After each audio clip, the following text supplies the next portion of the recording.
welcome to the Science Faction Podcast, where science meets fact meets fiction.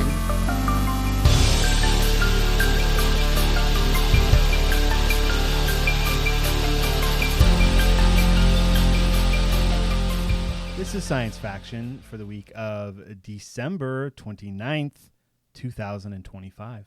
I'm one of your hosts, Stephen Dominguez, and joining me today, one individual not blasting down the slopes of a snowy peak. How would you know? But I'm Benjamin Daniel Lawless, and yeah, you're right, Stephen. I was assuming. I'm sorry. I'm not doing that. I shouldn't assume. Stephen, welcome back, man. Thank you. It felt like a piece of me was missing last week. When I edited the show, I was like, I have things to say, but I can't. I'll have to wait. Oh, yeah. Looking at the, I can see right now looking at kind of our notes here, like, yeah, there's one big thing, which like literally, what was it, 9 hours after we recorded? Yeah. the first Avengers Doomsday trailer actually came out. Right. And in an official capacity, because it's been leaked for a while. And by a while, I mean like a good week or so, maybe closer to 2 weeks. And a lot of it was making the rounds, and a lot of people were shrugging it off as AI, because it, like you said last week, if you just go to YouTube and type in Doomsday trailer, just AI slop out the yin yang. It's everywhere. Tons of it. And I think you mentioned that like some of it is based on what people who have seen it, and it was like attempting to recreate people's explanations of what they saw, and that just muddies the water even more. Anyways, we're gonna get there. First, I want to talk about how sick I am, because I'm not better. You're still sick? Jeez, man. Yeah. Okay, I hear that. Yeah, I didn't try to do that on purpose just to prove to you, but yeah, it's still here. It hasn't gone away yet. And it started off as just like a sore throat. And when I'm a father of 2 kids, right? A lot of sickness comes in and out of the house. Right. And Martine will often, and I will often look at each other and go, yeah, we're fighting something. Like we can tell, we're like a little extra tired, don't feel quite right. But then we successfully fight it off and we soldier on, and we don't actually fall sick. Right. Okay. And that happens, not often, but enough, because kids. This time it started happening, and I was like, I'm starting to fight something. And then my throat started to get sore, and I was like, oh no, they've breached my defenses. So I had a sore throat, and then the next day it was all in my sinuses. And then by that night, it had settled into my chest. It moved fast, and it has been living in my chest ever since. For a couple days, I was just in bed, just like sleeping and being miserable. I did have a fever at one point, a very low grade fever. And after that happened, we went and got, I didn't do anything. My powerful wife, who had to carry all of Christmas on her shoulders because I was out for the count. She went and got COVID/flu tests, and was like, all right, let's see how serious this is. And luckily those came back negative. I was like, all right. Right on. This, okay. Big old fingers crossed, this isn't going to get worse, right? And so she was like, just rest, get better, because I need your help. And I'm doing the best I can. And it took Christmas Eve was the first day. So the 24th. Oop, hold on, I gotta mute my Discords here because people are gonna start talking. And it's not just me. It's not just me. I'm going to be talking, but everyone's talking. Yeah. Everybody, welcome to the show. Welcome to the show. Let's all talk. So Christmas Eve was the first day where I was like, okay, I think I can actually do stuff today. But I did not want to travel through our rainstorm, our once a year rainstorm here in California, all the way down to Santa Barbara. And there's some family members that are immunocompromised. And so it was like, I'm not going to go. Just don't want to risk that. And that's like, because that was the Christmas celebration where people come from all over, right? And the kids have been just so excited for it. And unfortunately, that day as well, Martine was like, I'm getting sick too. And I was like, what? But it wasn't like far gone enough, but she could tell it was coming. It's just a cluster, man. Anyways, long story short, and I'm sorry, but now the 29th, today, yesterday, I'm starting to feel back to normal unless I exert myself too much. So cue a lot of errands right before recording a podcast. Yeah, like guess what? I finally finished my Christmas shopping. Yeah. Yeah. I don't think I'm ever going to finish my Christmas shopping, Stephen. Just roll over to next year. It's fine. Yeah, it's okay. Don't worry about it. That's so funny. Oh, my yeah, goodness. no, I was a little bit under the weather too. If you, Exhibit A, last week's episode. Yeah, I heard it immediately. Oh yeah, man. But like, it's funny. We had the opposite sort of thing where, since we were planning on hosting Christmas, Nicole's like, hey, you haven't been feeling well for quite a few days. It's atmospheric rivers outside. Mm-hmm. We're canceling Christmas. And so, or postponing it. And so we ended up having all my in-laws come over and a couple of friends on Saturday for chili. And yeah. So, I got a text from friend of the show, Matt, about the chili. Yeah. And I was like, that looks like good chili. Yes. Okay. Yeah. And I asked him, I was like, you're going to send that to him without any context? He goes, yeah, absolutely. Yeah. And that was fine. I was like, yep, that exists. Yeah. It was specifically telling you that he also did not know about Fritos and chili. Oh, and this okay. This is probably a like San Diego thing. Like San Diego, we have, we put French fries in our burritos, right? But sure. we don't put chili on our Fritos. Like that's not a thing that I recall. You guys have enough going on that you don't also need that, it sounds like. Yeah. Don't at me, San Diegans.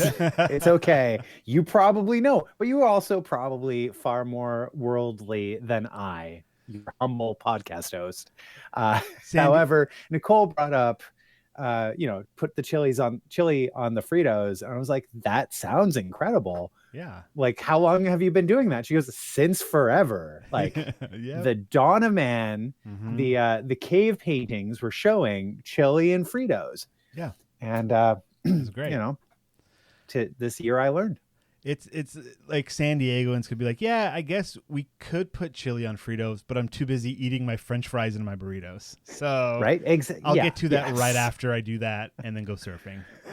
Right, exactly. And then we got the avocado toast, and we got it's just all, San Diegans have got it covered.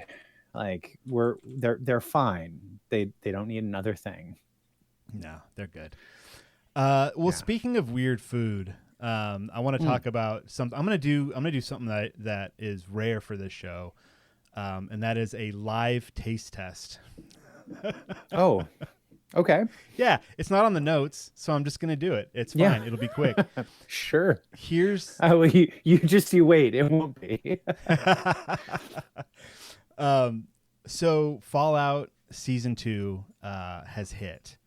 And because Fallout is now a household name, which wasn't the case when I was growing up, it has positives and negatives. Negatives, you got dumb people talking about Fallout that don't understand. How dare they? Positives, cool swag. So Jones Soda has made versions of sodas of Nuka Cola from Fallout. Yes. Oh my gosh. And I think they did this to a very limited capacity during the first season, but this year at our local Costco's, or actually it was Costco's on the East Coast, was where this was advertised. But now it seems like Overstock has finally made its way to the West Coast, where Fallout should be the West Coast. Come at me, bros. We'll talk about more about that later. It is a box of 12 sodas that include Nuka Cola Quantum, which is berry lemonade soda, is how they're saying it. A grape Nuka Cola, which I don't have in front of me, and also Sunset Sarsaparilla, which was the main drink from the Fallout New Vegas game. They had Nuka Cola in it as well, but that was like, here's our local, drink for this game, which is cool. They do they add more drinks every game, and it's fine. They're like little power ups within the game itself. Plus, every time you crack one open, you get a bottle cap, which is money. So why not? So here's the deal. I've got a Sunset Sarsaparilla in front of me, and I've got a Nuka Cola Quantum in front of me. One of these I've heard is pretty good. One of these I've heard is awful. Which one do you want me to drink, Ben? Sarsaparilla. Sarsaparilla. All right, here we go. Let's see if I can get the mic to pick up me opening it. Yeah. Maybe I can. Yeah, that's on. I can put the volume up in post. All right, here we go. Sunset Sarsaparilla. No, it came through. It came just through? Fine. Oh, beautiful. Mm-hmm. All right. Here we go. Glug, glug, glug. Steven is slurping sarsaparilla. He has a very curious look on his face. I just feel like I got a +1 hit point. Yeah, this is good. This is a tasty, very tasty root beer like experience. Here we go. Right. So there's some lore on the bottle here. Howdy, partner. Quench your thirst the old-fashioned way with an ice-cold bottle of Sunset Sarsaparilla. The legendary Wild West flavor cherished across the Mojave since 1918. And don't forget to keep an eye out for those elusive Blue Star caps. One day, fortune just might smile your way. Which that was a side quest in New Vegas. Sometimes you'd get a bottle cap with a blue star on it. You get enough blue stars, you go to the Sunset Sarsaparilla bottling plant, and you get a reward of some sort. So I'm not going to spoil that. This is good. I recommend this. This is tasty. Nice. That means the other one. Uh-oh. Yeah. Well, I'd like to offer my own little. I tried on a whim the Canada Dry ginger ale fruit splash. Oh. It's a cherry ginger ale. It's good. It's good. It's good. A cherry ginger ale. Okay. Yes, a Canada Dry fruit splash is what it's called. Wow. Which is So give that a shot sometime. Okay. All right. Welcome to the Tasting Delicious Drinks podcast. Let's taste another drink. Shall we? Well, I mean, should we call it the Delicious Drinks? Because, we'll find out here in a second. This is the Drinks podcast. Yeah. Also, shout out to my buddy David. Sorry, I've got two Davids in my head. And so one of them is David, the other one's Dave. But this Dave also goes by David. Anyways, he actually went to the Costco to pick one up for himself, and he picked one up for me. So, and I picked that up today as part of my errand. So thank you. Thank you, David. Oh, I cracked it open without it being in front of the mic. Sorry about that. Here we go. Nuka Cola Quantum Berry Lemonade Soda.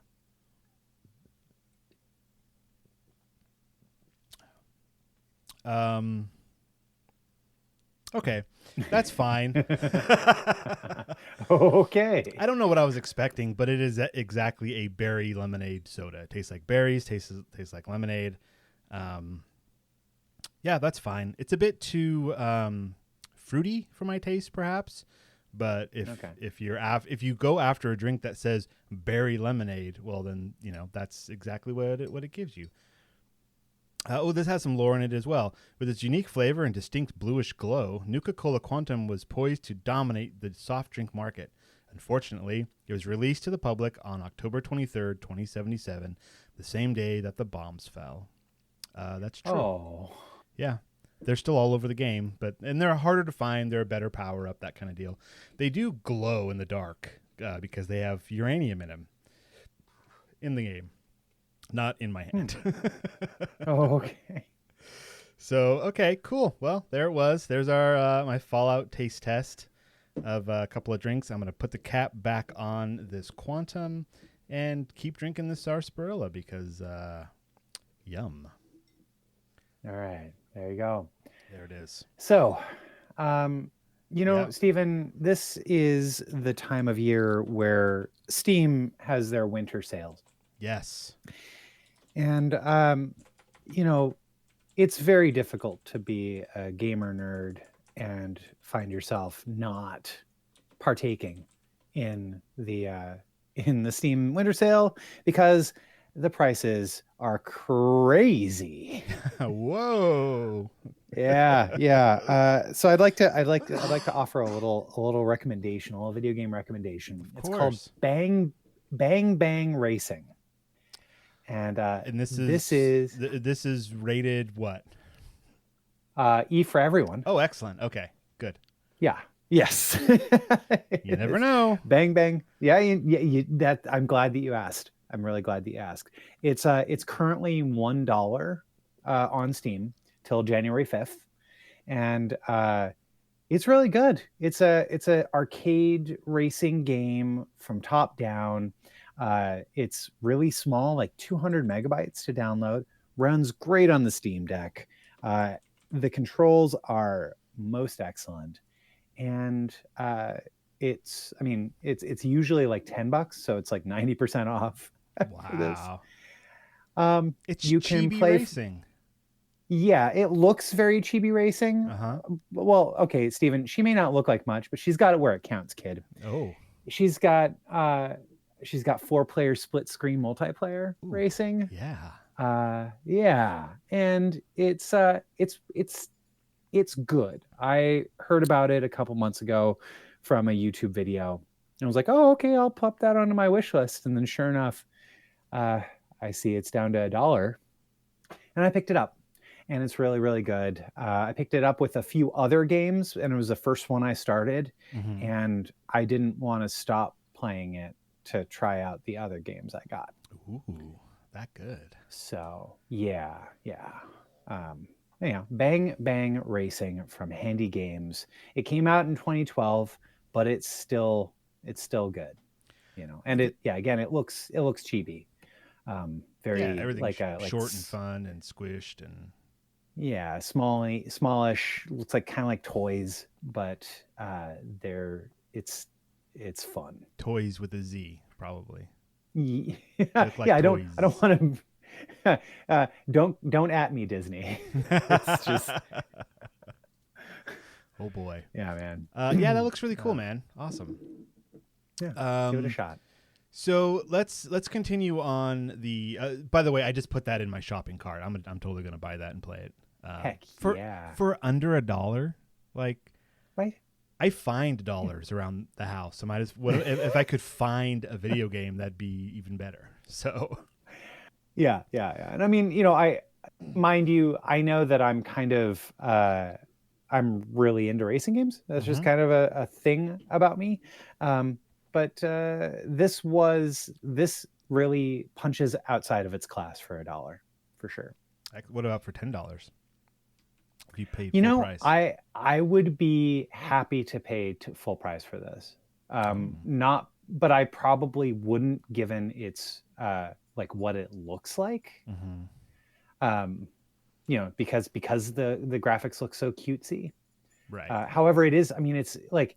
I say top down, but it is a 3D racer. The camera angles change pretty significantly.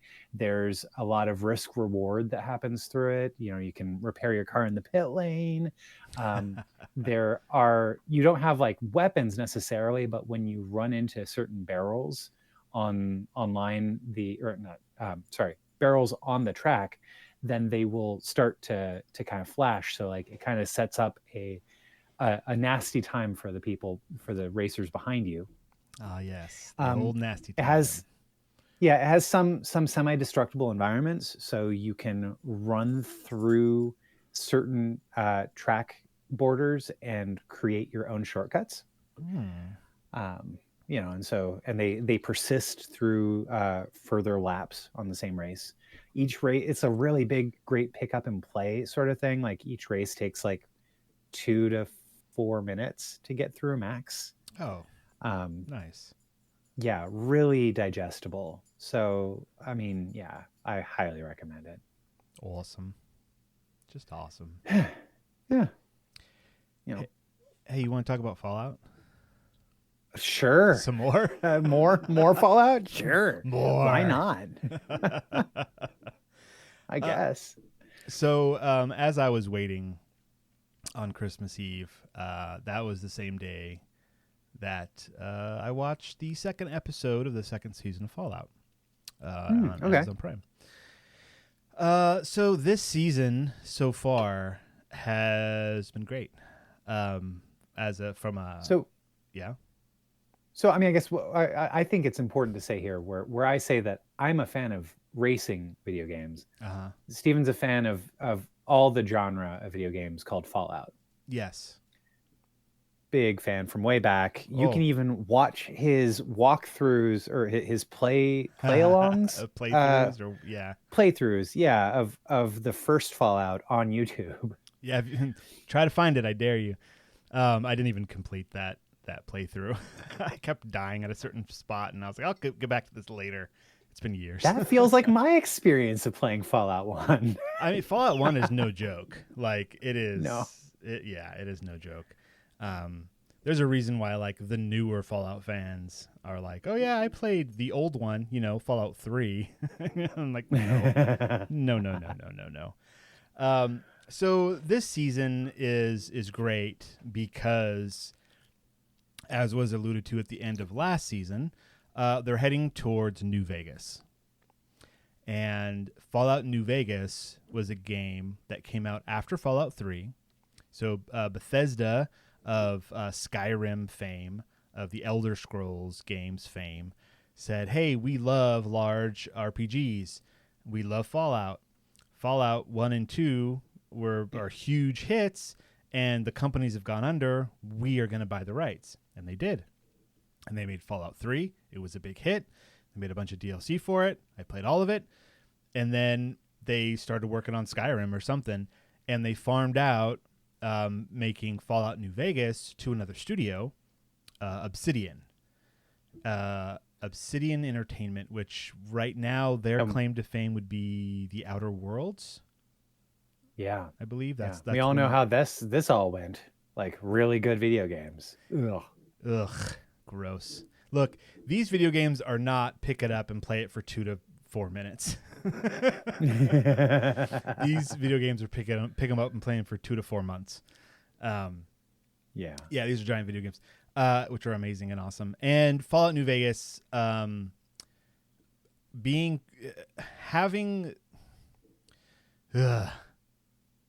Fallout 3 kind of redefined a bunch of stuff for the Fallout universe. Especially in a 3D type environment. Before they were 2D isometric view role-playing games. Now we got the 3D where you're inside the person's head and you're shooting stuff and doing things, and it's great. So they had a lot of stuff kind of pre-built for them, if you will. They didn't have to invent this game from scratch. But that being said, they pounded this game out in like 8 or 9 months, something like that. Like the development for it was extremely rushed. And there's a whole story behind that. I can't get into all of that, nor do I know all of the details. What I do know is that the game's amazing, and there are what people, fans of the show would enjoy, is there were a plethora of factions within the area. You've got the Brotherhood of Steel kicking around and doing stuff. You have Caesar's Legion or Caesar's Legion doing things. You have the New California Republic, which is there from California moving into Nevada. You've got New Vegas itself and Mr. House that runs New Vegas. And you as the player are just a courier for the Mojave Express, and you just take things from point A to point B. That's what your job is when the game starts. And you have something very, very important, and you are attempted to be killed. And then the game starts with you surviving that attempted killing and your package being stolen for plot reasons. So throughout the course of the game, you are exploring the Mojave. You are exploring New Vegas itself. There are a ton of callbacks to previous games. This game being close to California, where Fallout 1 and 2 were set. So you've got some character overlaps with some of the longer-lived characters because of timelines and whatnot. And it's an amazing game. So all of that knowledge in my head, go to watch Fallout Season 2. And oh boy, the opening, not the cold open, but the opening of the first episode has Lucy and the ghoul and Dogmeat at a place called Novak in that area. Novak, it's a motel, and the name of that city comes from the lights. No vacancy, some of them being broken, and so you just have Novak, and that's the area. It's a little town around this that was set up around this motel.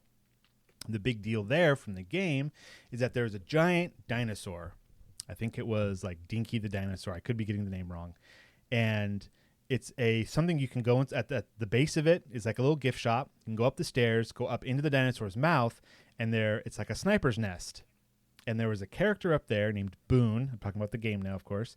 Character up there named Boone, and he's a potential follower if you complete his little quest.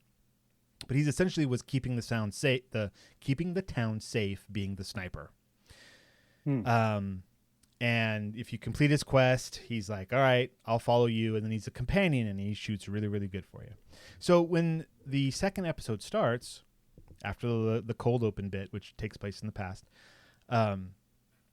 Lucy's up there with Dogmeat sticking out of the dinosaur's mouth, and down in the middle of this motel area, the Great Khans, just a whole nother thing, this gang are attempting to hang the ghoul for some reason, and they're trying to like eke out some compromise and such. This was so well done.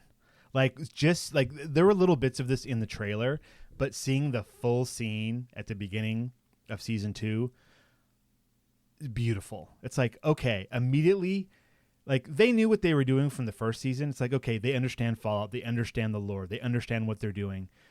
This time around, they're like, oh, they not only do they understand, but they love this. They got all the details right. And at one point, even the ghoul even mentions like, oh yeah, I knew somebody that used to work the gift shop when I came through here 25 years ago, and mentions a character that you can meet in the game. You know, like this show and those video games are tied together permanently. Like, it is the same world, which they've said before. Like, the show is canon in the Fallout lore. All this happened, or is happening, I should say. So yeah, that's wonderful. That's great. The second episode, and I'm trying to talk about this without major spoilers, because the show is so great, and I recommend people watch it immediately. The second episode goes back in time a little bit to an event that was alluded to in the first season, which is Shady Sands. Do you know about Shady Sands? I do not. Have you watched any of the show? I'm probably halfway through the first season, but it's been several months.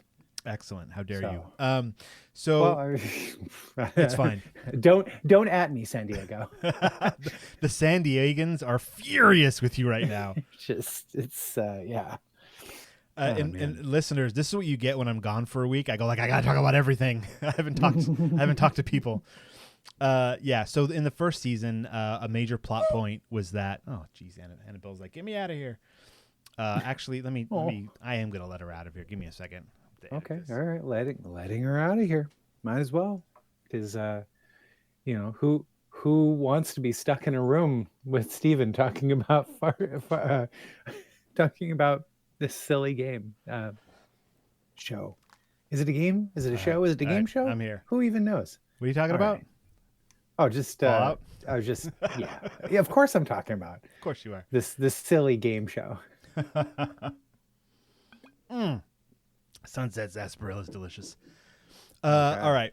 So Shady Sands from the first season, it is revealed when Lucy and Maximus come across it. It is a giant crater in the ground, which to the game player was such a huge surprise because that is the capital of the New California Republic. Not only is it the capital of the New California Republic, it was one of the first locations that you go to in the original Fallout game after leaving Vault 13. Oh. You leave Vault 13 with the, in your little mini map, it says go east to Vault 15, because that's where the water chip might be, to save your vault. That's the thing that starts this whole deal. And as you're traveling, boom, between those two, between Vault 13 and 15 is Shady Sands. So you stop there, and it's just this little community. And there's stuff that you can do, and there's people that you meet, blah, blah, blah. It's great. And then they brought it back in the second game as being like, hey, because you helped them in the first game, wow, look how well they're doing now. They're a whole republic. And the daughter of the chief, who you could become a follower if you saved her from the Great Khans. I'm not going to get into it. I want to, but I'm not going to. She becomes like the first president of the New California Republic, and she's like 90 in the second game, or even older. And that's Tandy, and she's actually on their money, the New California Republic money. Anyways, it's a very important location within Fallout lore. Okay. The main character from the first game, the main character from the second game, both were there, and it created the New California Republic, and that was huge in the New Vegas game and mentioned in the other games. And I believe at this point in the timeline, we don't know exactly what's going on with the New California Republic now that their capital's gone, or one of their capitals is gone. The first capital. It was the first capital, but it later moved to the hub, I believe. Okay, I'm getting all mixed up. Anyways, it got blown up real good, and we didn't know exactly how that happened, or like how Shady Sands was before that. The first season just didn't tell us. At the beginning of the second episode, and this is after I tell this little bit, I'm going to stop talking about Fallout. The beginning of the second episode, the camera zooms in, and there's a big destroyed city, but on the outskirts of this city is a giant farming community. And you find out, oh, this is Shady Sands. Great. And that shows young Maximus. Great. All right, we got a timeline here. Shady Sands is alive. Maximus is young. And then and this was so good. I smiled ear to ear. A caravan, or one dude, a Brahmin, the two-headed cow things, pulling the back of a car that's been turned into a cart, starts coming in, and the person is mumbling the same line over and over again. And the line that they're mumbling, let's see if I can get it right. Patrolling the Mojave almost makes you wish for a nuclear winter. And he's just saying that over and over again, which is great because in Fallout New Vegas, that is one of the canned NPC lines from New California Republic, like guards and stuff. As you walk by them, they'll just say that. There's like 10 lines that they say, and that one they seem to say a lot. So it's like this meta joke about, because you later find out he's got something in his head that's like mind controlling him, and that's why he's saying the same thing over and over again. But just to like have him say that over and over again, like as a player of Fallout New Vegas, we've heard that line hundreds of times. It's a meme. Like go and put in your search engine of choice and it'll pop up. Like it's a very well-known line. So to have that in the show as just like the biggest wink to fans of like, we get it. We're here with you. And then it turns out that he's got a big mind control thing, like staple onto the back of his skull. And in the cart was a giant nuclear weapon. And the plot goes on from there. That's the end of Shady Sands. So Fallout Season 2, they're doing even better than the first season, and I thought the first season was great. So awesome, amazing. I love it. Let's go. Let's go. Let's go. All right. Where are we? How long was I talking about? I just looked at the timer. Jeez, I'm sorry. About 20 minutes. It's all right. Hey, it's your show, man. It is like my I show. don't. Yeah, that's right. Gosh darn it. I'm going to keep talking about it now. Let's talk about the great cons now. Is that also a Fallout reference? Yeah. So. Okay. It is a gang from the first game that was also present in the second game to some extent, and then in Fallout New Vegas they were also there. It's just like this like biker gang-esque just gang that has persisted over the years, and they're called the Great Khans, and they're kind of Genghis Khan-esque styled. And they're in the first game, their leader kidnapped Tandy, the daughter of the Aradesh, the elder of Shady Sands, and you are asked to go and rescue her. Here's the rub. You can go and rescue her, and if you do, she'll follow you. If you never go back to Shady Sands, she will stay as an NPC follower. As soon as you visit Shady Sands again, then she leaves your party because you've rescued her. Now she goes home. So to then also see the Great Khans are still kicking around in the show is like, oh, I know them, and they all get killed like how you usually kill them all, and somehow they persist. So there, more Fallout. That's what you get. All right, we haven't gotten to our future or now yet. We never said Devin's not here because he's skiing. I teed up that joke at the beginning. Here's the payoff. He's off skiing in Oregon right now. Having a great time. So I think what we've decided is we're going to push a book club one more week because Devin seemed excited to read The Janitor with us. So, it's unusual for Devin to be that excited. So yeah, when he perks up on something, you got to let it ride, man. You got to just watch the show. So we're not going to be doing book club, but I think what we do need to do is take a break now, and then when we come back, we will do our future or now section, which maybe we talk about science articles, maybe we talk about Pluribus. I don't know. I have no idea. We'll have to see. Only future us knows. So we'll be right back. You ever notice how everyone in sci-fi movies has a secret society they belong to? The Jedi, the Bene Gesserit, the Illuminati, or whatever? Well, guess what? So do we. It's called our Patreon, and if you join at patreon.com/sciencefactionpodcast, you'll get access to exclusive content, our Discord, and knowledge that normal listeners will never understand. Join us, or remain in the dark. Your call. And we're back. Hello. Hi. And a big thank you to our patrons, Renee and Josh.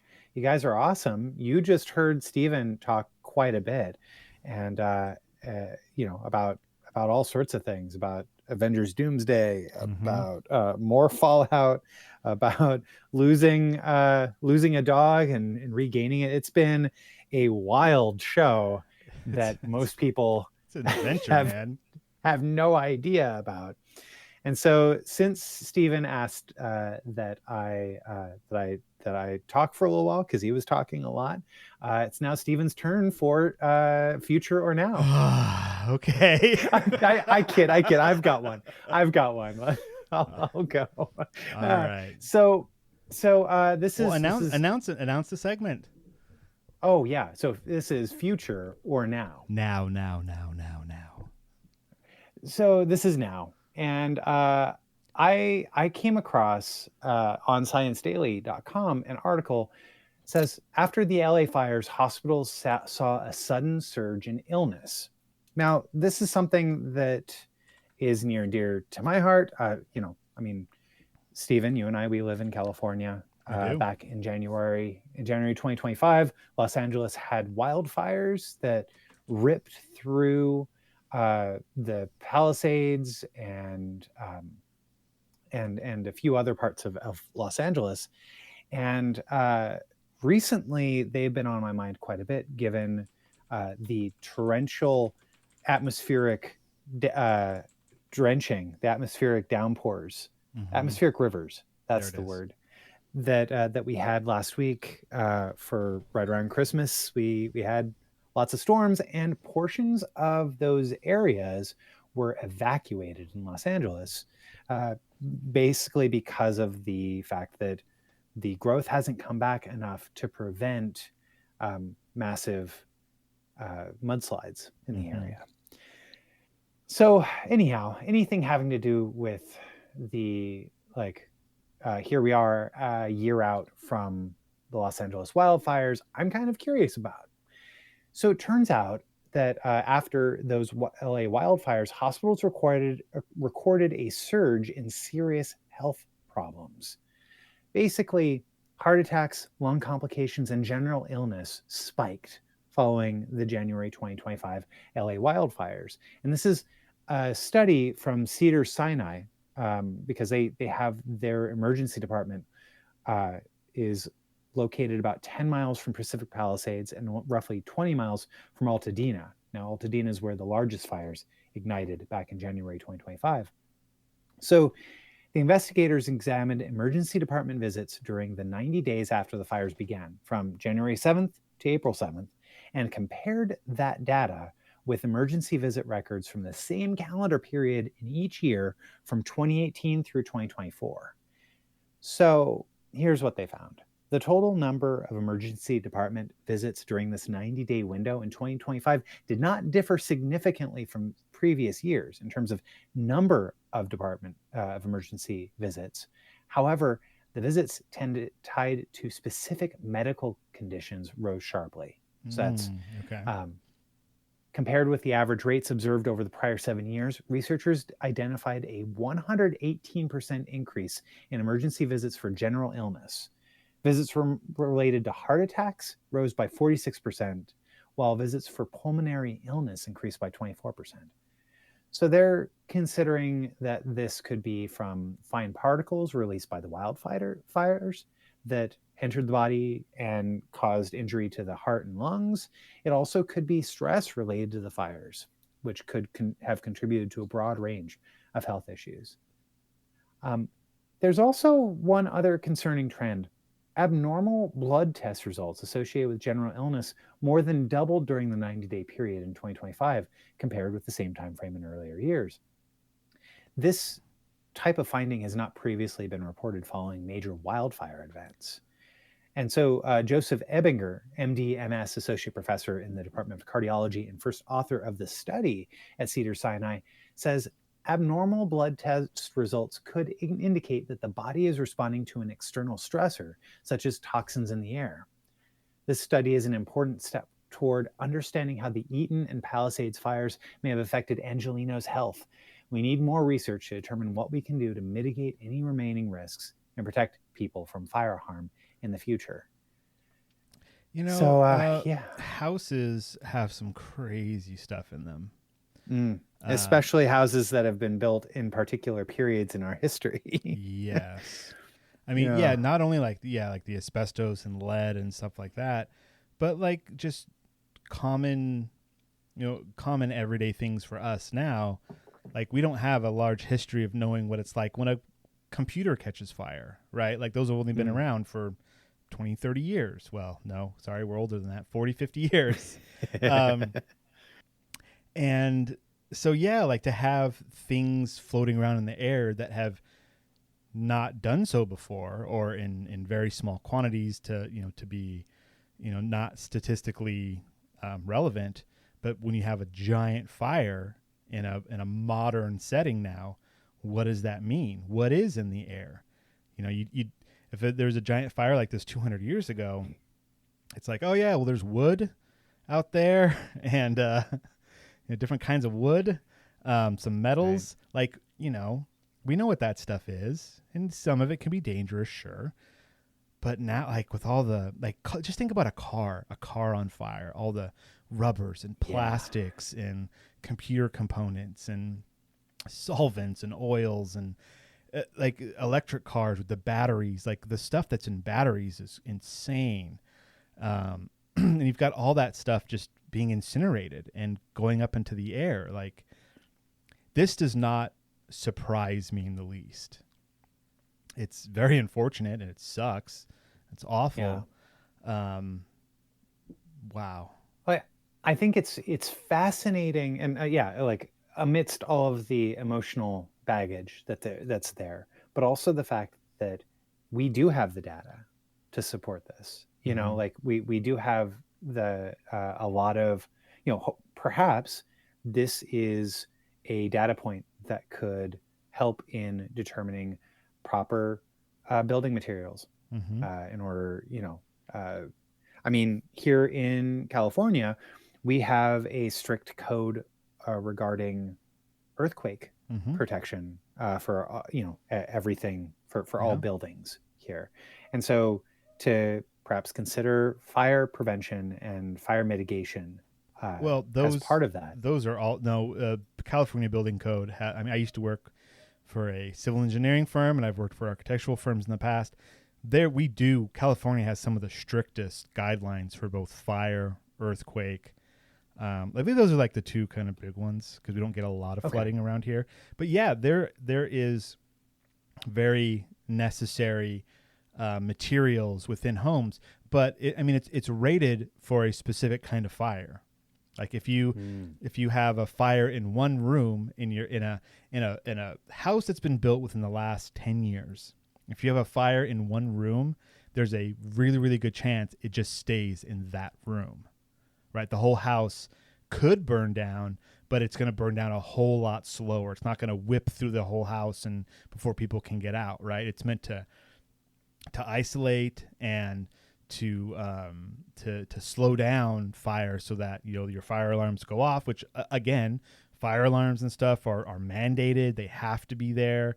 Fire and the gas that you can't smell but that'll kill you, that's carbon monoxide detectors, like all that stuff. But the problem, not a huge problem, but a problem is that older homes don't have to apply to all of those guidelines. And so, and a lot of times things are, quote, grandfathered in, right? You buy a house new to you, but that was built 100 years ago. You don't know what's behind the walls, and it's not going to be safe stuff. It's going to be whatever they were building stuff with 100 years ago. Kind of interestingly, while I was sick in bed, I ended up watching YouTube videos of this dude who's renovating a home in Boston, a row home. And so like it is a 158-year-old house, row home, which is when you have a whole bunch of homes. It's just like one giant building, but technically there's like different, they're tall and skinny. It's like 3 floors and really, really skinny. Anyways, that's what a row home is. And just like watching these videos and him talking about like what he can get rid of and what he can't get rid of. Like he had this really old staircase that looks beautiful, but is not it would be illegal to build now, but was grandfathered in because that's how it was back then, and that was okay. And so if he was not allowed to like remove parts of it because then he would have to rebuild it, and it would be illegal to rebuild it the same way. So he had to keep it the same, just things like that. Anyways, old homes, dangerous. But hey, they're all burned down now, so I guess build new homes. I don't know. It's awful. It is. So I mean, like, more on this as it develops, honestly, because we're not out of the woods yet at all. I mean, ever. No. Indeed. Okay. So we got two different things that we can talk about here, Stephen. What do you want to do? Let's talk about Pluribus. I don't want to talk about my science is cool, and I do want to talk about it. Not today. Not now. Let's talk about Pluribus. Pluribus. So, Stephen, the first season of Pluribus has concluded. Yeah. And I, as I've been watching or rewatching a lot of science fiction shows lately with my son, there's a real, I think that as good as a series starts or a season of a television show starts, the like recency bias means that you're probably going to really appreciate it even more if it sticks the landing. Steven, did it stick the landing for you? For me, it did. Yeah. I felt that one, the story's not over, but two, this chapter is. And I think that's a good way to think about seasons in TV. It didn't leave on a giant cliffhanger, but it also very, very clear that the story is not over yet. There was sufficient closure. For those who have been living under a rock or haven't been, following along, Pluribus is a post-apocalyptic science fiction television series created by Vince Gilligan, who you may know as one of the showrunners the main showrunner for Breaking Bad, but also was a staff writer on the X-Files. And so this show kind of feels like a way of fully exploring one particular science fiction concept, which is essentially everyone in the world except for 12 or 13 people have all been infected with this thing, and the entirety of the human race is now one giant hive mind, and they are now changing how the world is run quite a bit. But the show follows one person, Carol Sturka, who remains independent and is essentially going back and forth about whether or not it is worth it to, quote, save the world from peace, love, and happiness. Yes. Have you watched any YouTube breakdown videos of the show? No.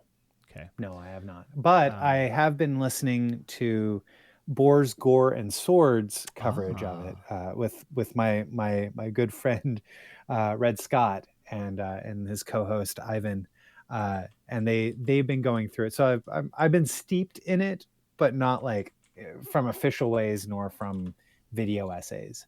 Right. Did they talk about color at all? No. Okay. This show is color coded, like by 1,000%, which apparently is something Vince Gilligan also did for both Breaking Bad and Better Call Saul. In this show, there's a few colors that definitely mean something.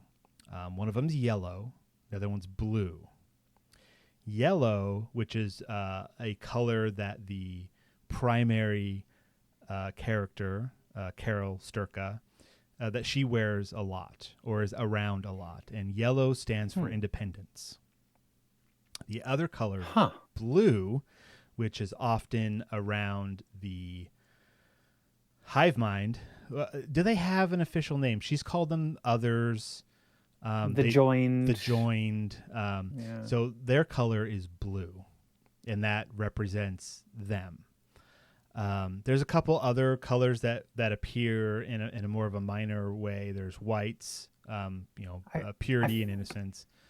I feel like Manusos had a good name for them too, and I'm kind of curious, like soul stealers. Yeah, something like that. Yeah, something in Spanish that if translated would get us in trouble. Manusos is great. He's until he started snapping his fingers, and I was like, I'm starting to turn on Manusos. Well, I mean, let's be clear.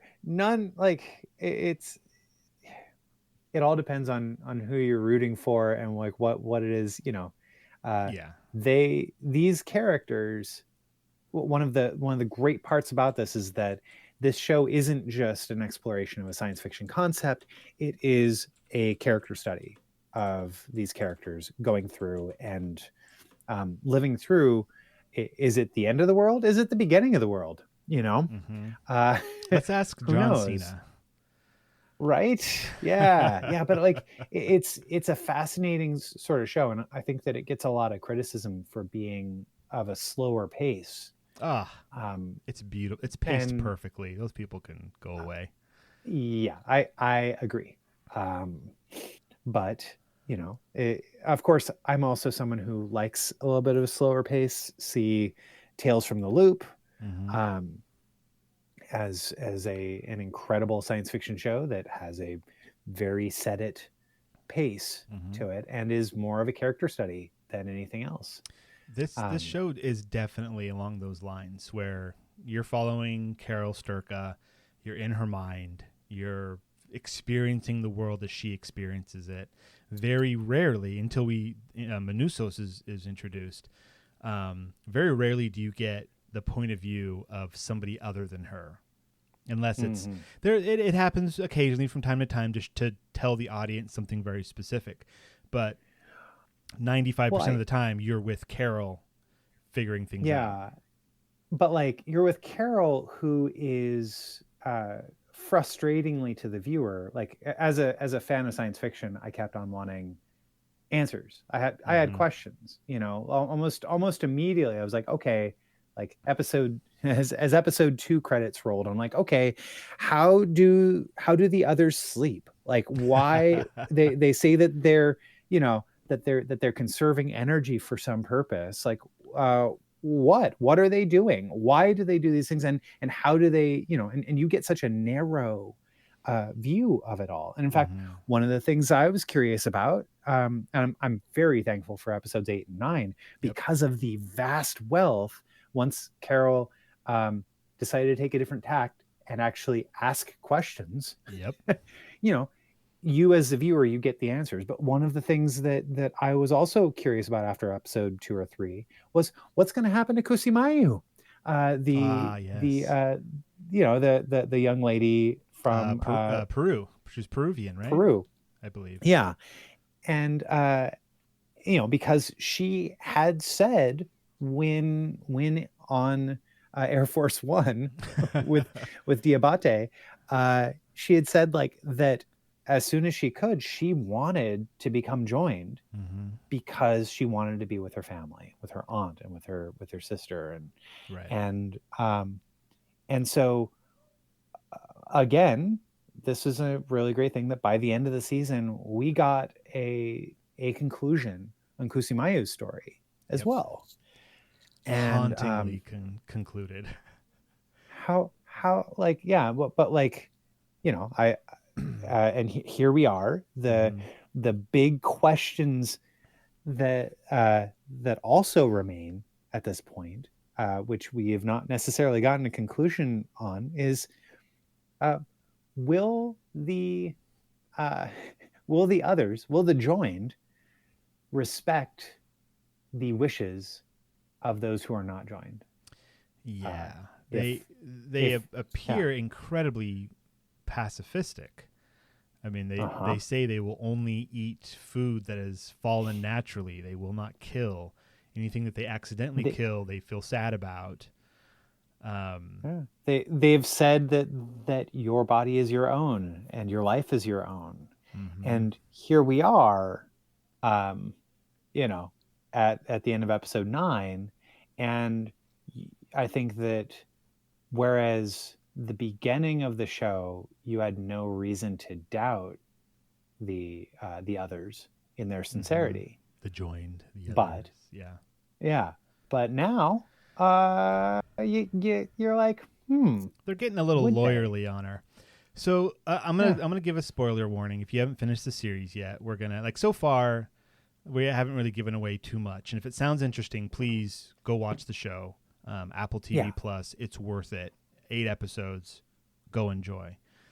But there was a point where, because she asks, she has a whiteboard with a list of rules or known facts about the joined, and one of them was that they cannot lie. And there's a point where she says, "Hey, can you make me one of you?" And they're like, "We're months away from figuring that out." And then later she's like, and they're like, "Yeah, we can actually do it now, but we need one of your stem cells." And she was like, "I do not want that. You may not take my stem cells and turn it into something that will make me join you. And they said, okay, we respect you. We will not do that. Sorry, we will not take anything from you. Yes. Very clear that that she had been told by Diabate that the process of harvesting her stem cells would be one in which a needle would be placed in her hip, and bone marrow would be pulled from it. It's very painful. And so she's like, no, I officially am on the record. I do not give my consent. However, that's not the only way you can get stem cells from from Carol Sturka. A bit of not really a plot twist, but more of a reveal was that both her and her wife, were they married or were they just a couple?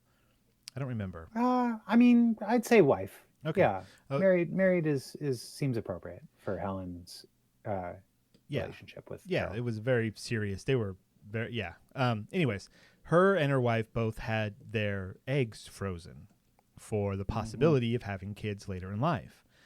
And she didn't tell the joined to stay away from those. And since the joined is everyone on the planet except for like 13 people, they knew about it and they just didn't say anything. So they are definitely playing the game of, we will answer any question that you ask us truthfully, but we're not going to volunteer information. Yeah. And that was like the first real note of sinister, of them being sinister, really. Like, oh, there's something else going on that they're not telling us. What a great show. And then we've got Manusos, who is just, he is a powerhouse of, I'm going to do it no matter what. You know? Like, he is just, something else with the color theory, blue. The sky is blue. And they are the joined are often watching them from the sky. Which is another like blue equals the joined kind of deal. Because when Manusos is trying to get through this jungle, which is the only way to get through, was it Panama? Because he's traveling from the Darien Gap. Yeah, the Gap thing, right? Darien Gap, yeah. The Darien Gap, yeah. So he's trying to get through there, and he ends up failing. And then they come out of the sky to save him. And then he immediately tries to slit one of their throats when he wakes up. Anyways, his the whole radio thing that is in was that the final episode where they go through all that stuff? Yeah. Or was it I don't. Okay. So he. Wait, where he goes through which stuff? The excuse me, because I'm saying stuff and I should be more specific. When he goes through his notebook and finds that one radio frequency when he was checking all radio frequencies when he was at his home. Yes. One of them he had question marks because there was something going on, and the idea there is perhaps that is the frequency at which the joined are communicating to each other with. And when he screams at one of them, which similar to what Carol did in previous episodes, and he did give them warning, and they all fall, seizures for a while, and then that frequency, like something changes in that frequency. So they're giving us little bits and pieces of sci-fi in here between the character study stuff, but that's, I don't know what that's going to be about. I don't know if this story is going to go to a place where things are attempted to be reversed or just stopped. I don't know. Where does this story go? Yeah, I don't know. It will not be. So this season was a romance. It was a treatise on grief and on romance, and it went some pretty surprising ways, and you're not only learning about the world, but you're also learning about Carol's internal, like how she deals with grief, losing not just the entire world, but also losing her wife, Yep. and then falling in love with a particular vessel of the joined. Yeah. Uh, and attempting to make that vessel unique and fooling herself while they were also fooling her, kind of. yeah. Well, I mean, basically you could definitely read how the joined interact with Carol or interact with any of them as a way of them just, we're running out the clock until we figure out the best way to save these people from the suffering of independence. It requires fairly limited resources to keep a handful of people alive on the entire planet. So let's just tell them they can have whatever they want because we're just running out the clock to get everyone. Because when the limited times that we do see the joined, they're living extremely frugally. Like they sleep in giant auditoriums just kind of next to each other because it doesn't matter. You just need a place to just lay down for a bit. And then the whole thing with the HDP, human-derived proteins. They're eating dead people because why waste the resource? Let's use all resources available. Very interesting. Also, like what's their end game must be just logically from the information we have. Their end game must be to 1, assimilate everyone, and 2, push the signal on to another society.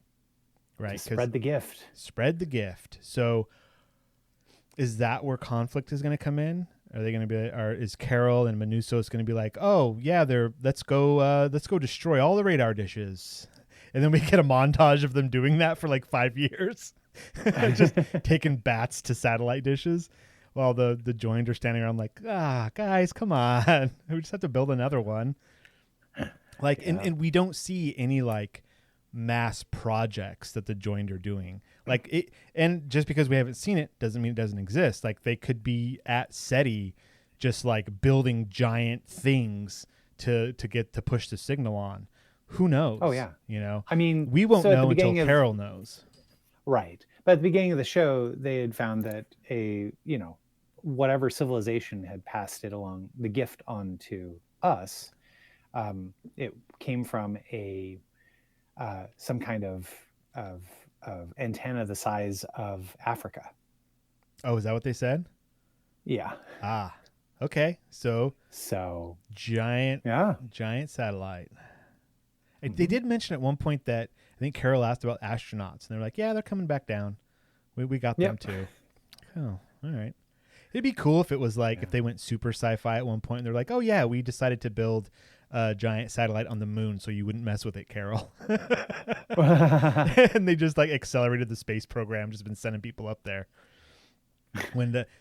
Send people up there. They build, they die, they freeze their bodies for the next round of people that come up, eat the bodies, keep building. They it doesn't matter. Right, they have 8 billion people as fodder to get this project done. Why not? Crazy. Yeah, Pluribus was really cool. Interestingly, my sister-in-law, who was on the show at one point, MJT, the PhD.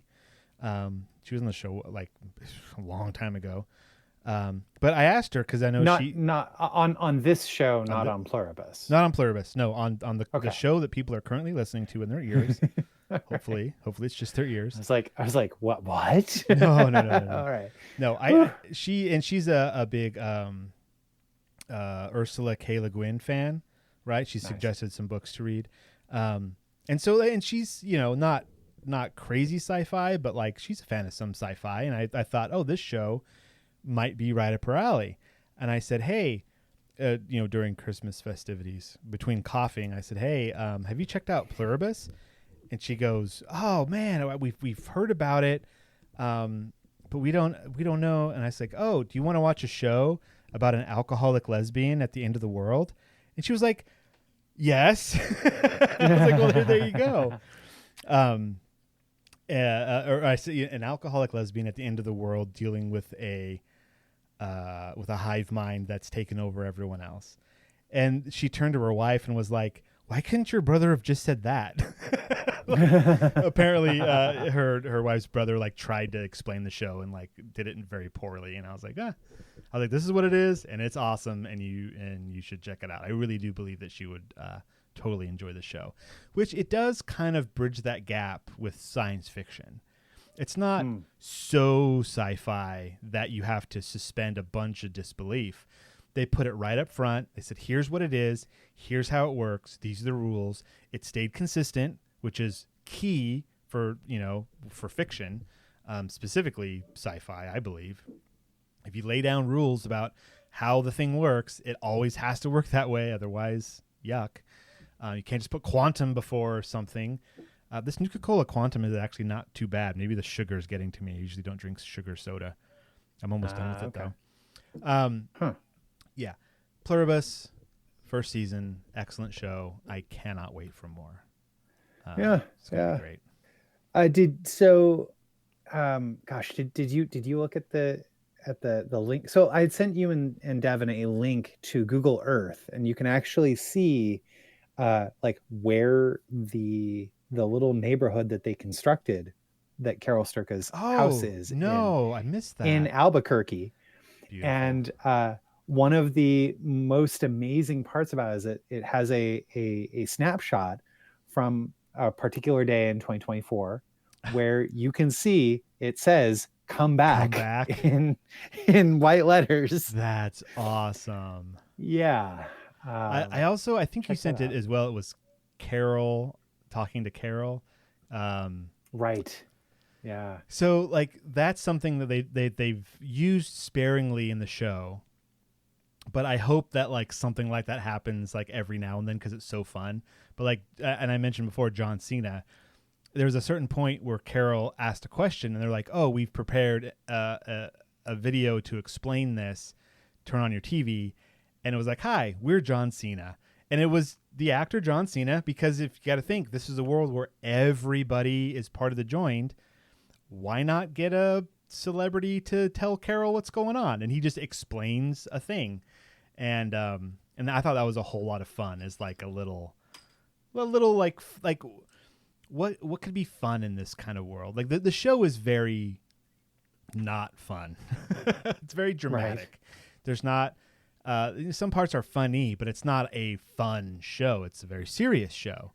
But like little bits like that every now and then, they just punch and hit that much harder because it is such a serious show. Like, hi, we're John Cena. Oh, that was great. Good job, John Cena. Cool. And so I said that to say you sent, was it Carol Burnett? Yeah, it was Carol Burnett talking to Carol. Yeah. Sturka. And really, really interesting sort of thing going on there. There was a point where I was watching the show. We'll end on this. Oh, geez, the burps. I'm so sorry. This Nuka Cola Quantum is coming back at me. Maybe it's the uranium. There was a point in the show where somebody was driving somewhere, and internally in my head, I was just like, they're driving a little fast. That seems a little dangerous, And I thought, that's probably a rally driver, a professional NASCAR. It's everyone. Right? They know exactly how that car works, how to push it to its limits. They know how the ground is. They know the temperature. They know everything about everything to be able to drive perfectly. And they didn't do it to extremes, but it was enough where I was like, they're driving a little fast, but like they would know. The joined would know exactly how much to push that car in that area, in that scenario. And little things like that, I hope we get more of later on. Like they'll do the thing where like someone will land a helicopter and walk out and they're wearing like gym shorts and you're like, what? And then someone else, just like hops in who was pushing a wheelbarrow a second before, and then the helicopter takes off and you're like, oh, that's right. They're everyone all the time. Crazy. Yeah. Yes. Okay. All right. Well, check it out. Now you can binge the whole first season, and it's worth it. Definitely worth it. Yeah. So next week, book club, The Janitor in Space by Amber Sparks. Devin, if you're listening, I'm really looking forward to what you have to say about this because you seemed interested and we were waiting for you. And then we have one for the week after, which we will not spoil, but I read a little bit of it and it's pretty good. It's real good. Real good. I finished. I read the one for, because I was like, oh, will this be good?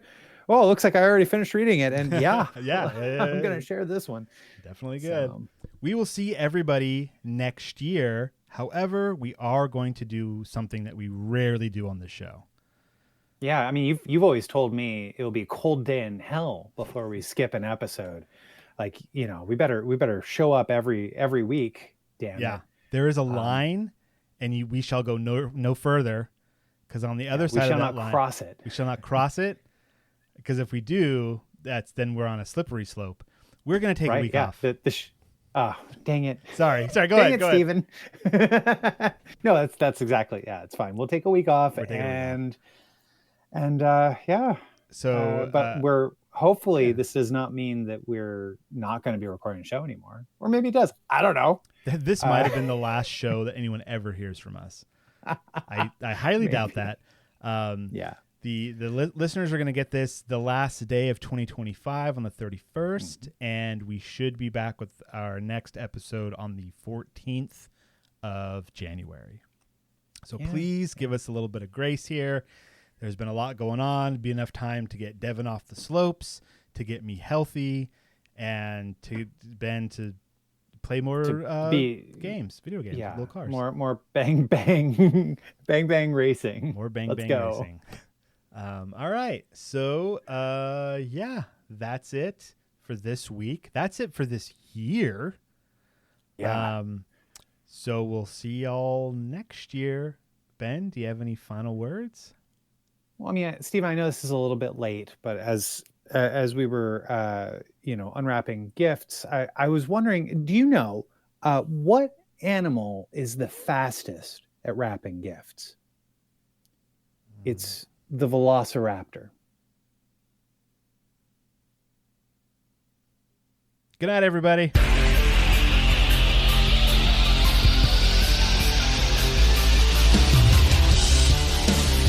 This has been the Science Faction Podcast. Tweet to the host at SciFact Podcast. Email them at sciencefactionpodcast@gmail.com and visit sciencefactionpodcast.com for more episodes.